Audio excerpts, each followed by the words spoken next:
Meditations by Marcus Aurelius, Book 3, in Carnuntum.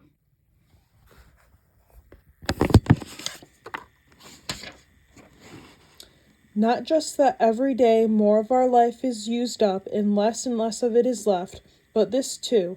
If we live longer, can we be sure our mind will still be up to understanding the world, to the contemplation that aims at divine and human knowledge? If our mind starts to wander, we'll still go on breathing, go on eating, imagining things, feeling urges, and so on, but getting the most out of ourselves, calculating where our duty lies, analyzing what we hear and see, deciding whether it's time to call it quits. All the things we need a healthy mind for, all those are gone. So we need to hurry. Not just because we move daily closer to death, but also because our understanding, our grasp of the world, may be gone before we get there. We should remember that even nature's inadvertence has its own charm, its own attractiveness.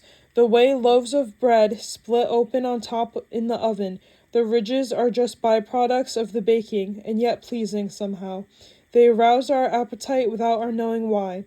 Or how ripe figs begin to burst, and olives on the point of falling, the shadow of decay gives them a peculiar beauty.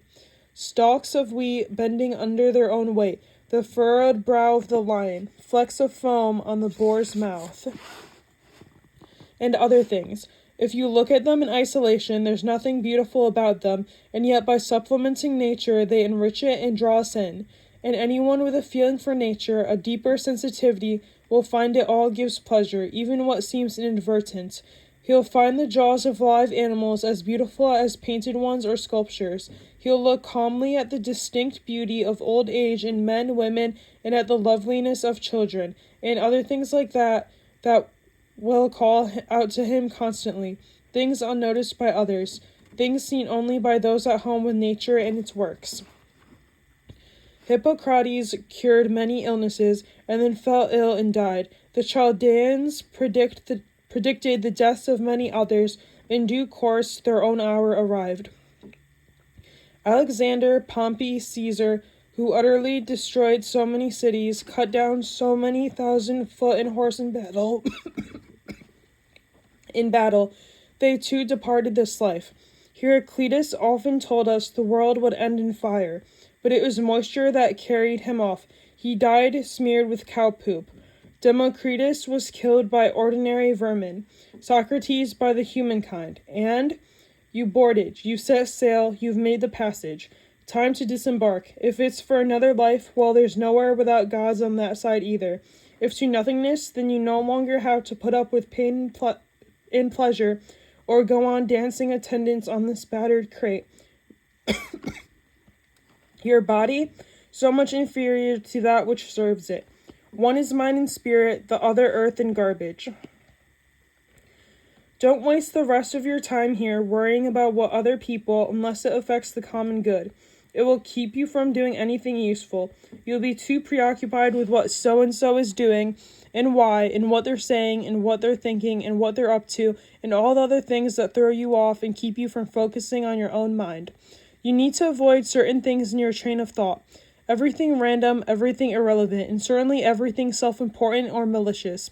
You need to get used to winnowing your thoughts so that if someone says, "What are you thinking about?" you can respond at once and truthfully that you are thinking this or thinking that. And it would be obvious at once from your answer that your thoughts were straightforward and considerate ones. The thoughts of an unselfish person, one unconcerned with pleasure and with sensual indulgence generally, with squabbling, with slander and envy, or anything else you'd be ashamed to be caught thinking.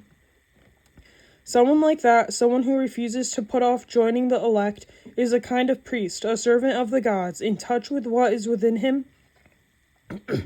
and what keeps a person undefiled by pleasures, invulnerable to any pain, untouched by arrogance, unaffected by meanness, an athlete in the greatest of all contests, the struggle not to be overwhelmed by anything that happens, with what leaves us dyed indelibly by justice, welcoming wholeheartedly whatever comes, whatever we've assigned, not worrying too often or with any selfish motive about what other people say or do or think. He does only what is his to do and considers constantly what the world has in store for him, doing his best and trusting that all is for the best. For we carry our fate with us and it carries us. He keeps in mind that all rational things are related and that to care for all human beings is part of being human, which doesn't mean we have to share their opinions. We should listen only to those whose lives conform to nature, and the others, he bears in mind what sort of people they are, both at home and abroad, by night as well day, and who they spend their time with, and he cares nothing for their praise, men who can't even meet their own standards. How to act. Never under compulsion, out of selfishness, without forethought, with misgivings. Don't gussy up your thoughts. No surplus words or unnecessary actions. Let the spirit in you represent a man, an adult, a citizen, a Roman, a ruler, taking up his post like a soldier and patiently awaiting his recall from life, needing no oath or witness. Cheerfulness, without requiring other people's help or serenity supplied by others. To stand up straight, not straightened. If at some point in your life you should come across anything better than justice, honesty, self-control, courage, then a mind satisfied that it has succeeded in enabling you to act rationally and satisfied to accept what's beyond its control, if you find anything better than that, embrace it without reservations. It must be an extraordinary thing indeed, and enjoy it to the full.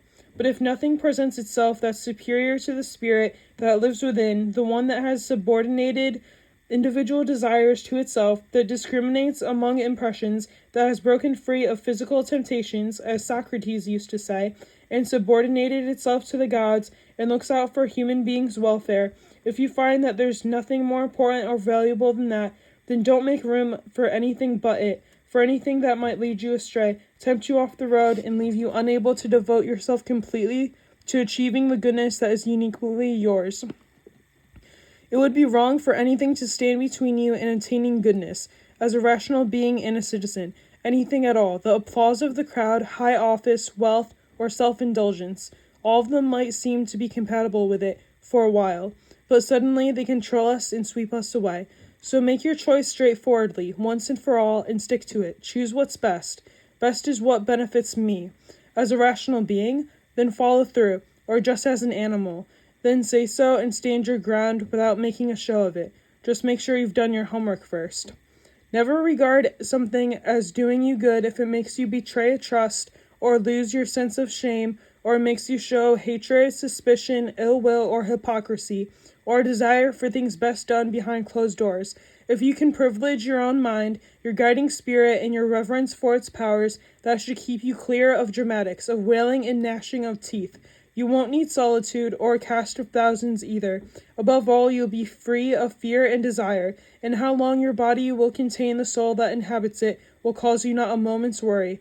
If it's time for you to go, leave willingly, as you would to accomplish anything that can be done with grace and honor. And concentrate on this your whole life long, for your mind to be in the right state, the state a rational civic mind should be in.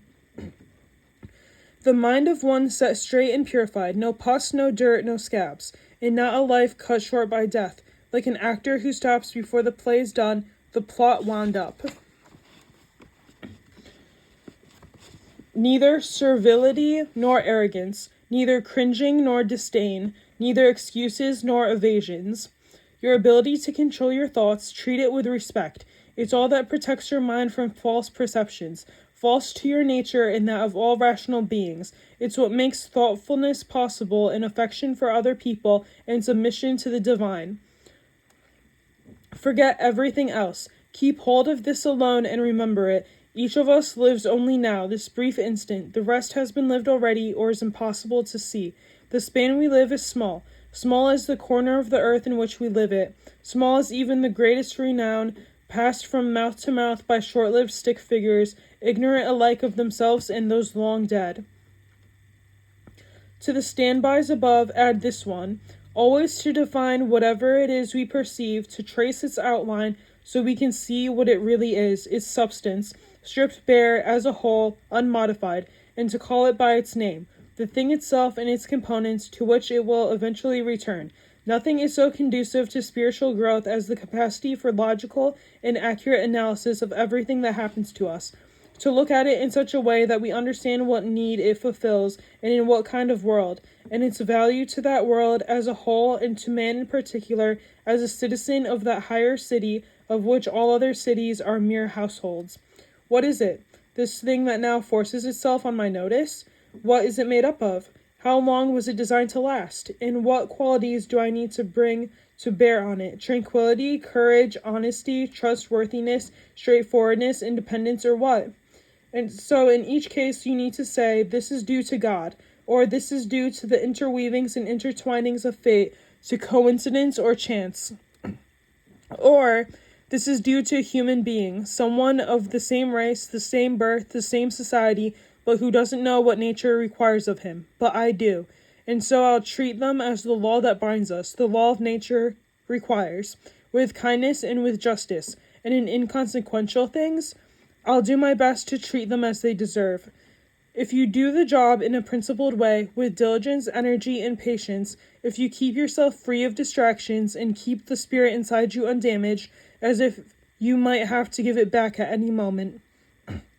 If you can embrace this without fear or expectation, can find fulfillment in what you're doing now, as nature intended, and in superhuman truthfulness, every word, every utterance, then your life will be happy. No one can prevent that. Doctors, keep their scalpels and other instruments handy for emergencies. Keep your philosophy ready too, ready to understand heaven and earth. In everything you do, even the smallest thing, remember the chain that links them. Nothing earthly succeeds by ignoring heaven, nothing heavenly by ignoring the earth. Stop drifting. You're not going to reread your brief comments, your deeds of the ancient Greeks and Romans, the commonplace books you saved for your old age. Sprint for the finish. Write off your hopes, and if your well-being matters to you, be your own savior while you can. They don't realize how much is included in stealing, sewing, buying, resting, seeing to business, not with the eyes, but another kind of sight. Body, soul, mind. Sensations, the body. Desires, the soul. Reasoning, the mind. To experience sensations, even grazing beasts do that. To let your desires control you, even wild animals do that. And rutting humans and tyrants, from Phalaris to Nero. To make your mind your guide to what seems best. Even people who deny the gods do that. Even people who betray their country. Even people who do behind closed doors. If all the rest is common coin, then what is unique to the good man? To welcome with affection what is sent by fate, not to stain or disturb the spirit within him with a mess of false beliefs. Instead, to preserve it faithfully by calmly obeying God, saying nothing untrue, doing nothing unjust. And if the others don't acknowledge it, this life lives with simplicity, humility, cheerfulness. He doesn't resent them for it, and isn't deterred from following the road where it leads.